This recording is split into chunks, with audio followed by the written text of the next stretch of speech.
羅子謙一路睄住，哎呀！但係咁樣一頂翻轉頭，仲益咗益成喎，左腳抽埋去，伍家陽過到喎，但係哎呀走 overlap 有啲嘥位，結果拍埋去中間冇犯規啊！球證話，但呢條逼甩再踢都冇啊！球證覺得。我繼續去啦，咁嘅地波埋中間，但係啱啱文輝亦都爭少少啊，後邊仲有廖益成再拖埋，呢個靚波嚟㗎，爭少少啊！我哋之前幾條片都係介紹球員為主，今次呢條片就帶大家睇下評述員嘅工作究竟係點㗎啦。而家11點，好啦，咁我哋差唔多準備去九龍仔講波 ，Let's go！ 帶大家行埋一條碑道，沿住樂富 B 出口，先行上去樂富遊樂場先，一路行到去杏林街，就要過馬路入樂富村啦。見到閘口位行入去貨車停車場，再行前啲就會見到一道防煙門，推開門行入去，繼續上樓梯。上完樓梯就轉右，繼續向上行。見到分岔路口就繼續向上行，行多5分鐘，一轉就已經到咗九龍仔公園啦。向翻落山方向行就會到球場。我哋直播團隊實已經靜靜雞做緊嘢啦，喺度試緊高球。呢個就交俾你。好，交俾我啦。喺直播之前要準備啲咩咧？我哋睇睇先。評述員通常咧就坐隔離嘅，咁就有部電腦啦，同埋一間用嘅碌匙啦。咁今年我哋特登 set 咗個高台啦，都知道唔少球迷對我哋嘅直播都好有興趣，睇一睇先。擒上嚟，上到嚟，模擬下做 camman 先。入波喎嗰邊。camman 嘅角度就係咁樣啦，咁啊可以喺呢個角度睇翻我哋個大本營，就係咁樣啦。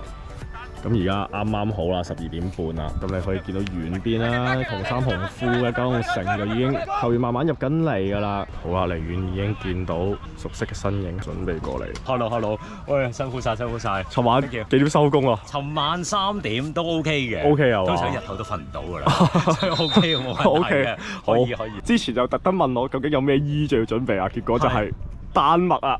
我冇乜特別㗎咋，咁襯翻九龍城着紅色啦，同埋因應今日嘅氣温啦，主要係。難得今次揾到慧如拍片，梗係偷下師，問下佢平時講英超同意甲有咩會準備啦。就先講下外國波先，咁啊見到有份好似我哋讀書啲 PowerPoint 咁樣有巴塞呢份就係咁係曼城對利物浦嘅。係啊，之前講曼城對利物浦啦，咁其實每個國家嘅聯賽佢哋。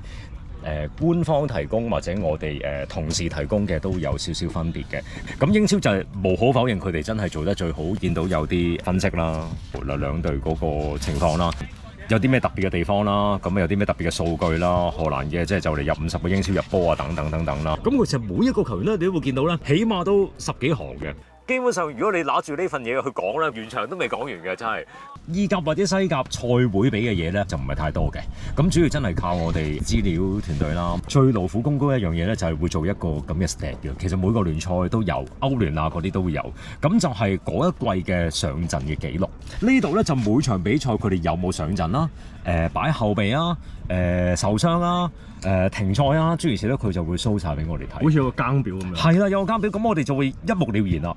咁多年嘅經驗嚟講，其實講資料，假設你準備咗100%，最後真係講到嘅有幾多%？咁樣場波好睇嘅，你來我往嘅，好快嘅。咁我哋講資料嘅比例一定係少啲。咁因為譬如就算我哋陣間講九龍城嗰隊沙田好精彩嘅，好多波入嘅，我哋其實就唔需要講太多資料。咁重點反而我哋有時覺得更加需要係講嗰個消化，即係點樣喺呢啲嘅資料當中去揀一啲合適嘅幾時講，幾時滲落去，其實係要記同埋要揾個位去滲落去咧。本地波咁你又會點樣準備咧？本地波如果你話港甲咧，真係都係睇翻，好似我哋咁啦，有啲頻道或者有啲球會都會有拍翻一啲比賽嘅片段，咁然後靠網上嘅一啲報導，咁而家就有幾個即係譬如 Facebook 群組啊，或者佢哋官方嘅一啲社交平台都會有啲資料俾我哋睇，都係靠呢啲，同埋或者喺現場陣間同佢哋傾偈咯。好啦，咁而家我哋就通常我哋開波前咧都會走過嚟，對方嘅教練團隊就唔係嚟八卦個戰術踢成點嘅，係想攞簡單嘅陣容資料。我哋九龍城會做直播，可唔可以介意俾個正選陣容影張相？未剔啊！有冇個 number 可以俾我哋 ？number 就有 number，可唔可以我哋想冇所謂，唔緊要，唔緊要。有幾人未到？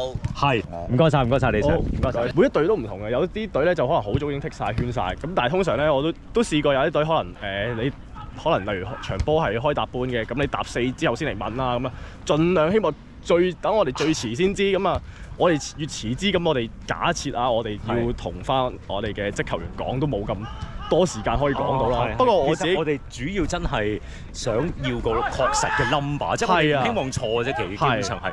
咁當然我哋都會，譬如頭先我哋有介紹過喺外國網站係會有埋啲 number 嘅。咁但係我哋都慎防佢會改啊、又轉啊、臨時又唔同啊。咁我哋最緊要唔好錯啫。咁我哋而家最後準備啦，距離開波仲有3個字。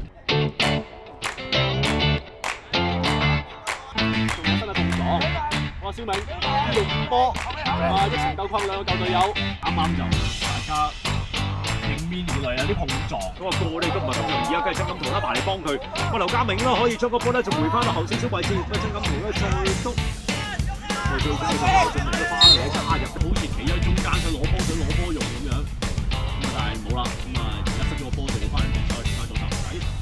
俊英九龍城對沙田呢場波，我哋就講完啦。咁啊，但係鮪魚嚟到尾段，仲有少少嘅提示俾大家喎。係啊，咁啊最緊要大家睇完片中意嘅話咧，記得 CLS 咁啊，包括訂閱啦、讚好啦，同埋俾多啲留言啦、表情符號等等。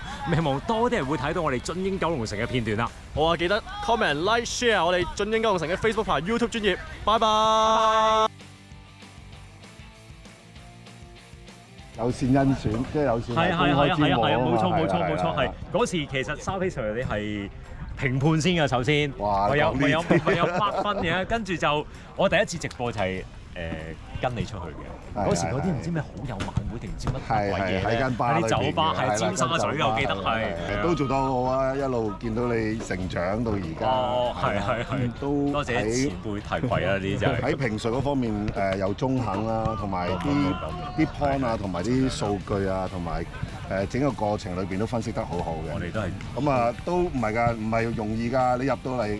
即係成個過程裏邊唔係得1-2個人嚟招考㗎嘛，即係好多人你係當年都好，即係唔可以講到萬中裏邊即係挑選出嚟，都起碼都接近幾百人㗎都有，真係㗎，係啊。偉傑你好，你好。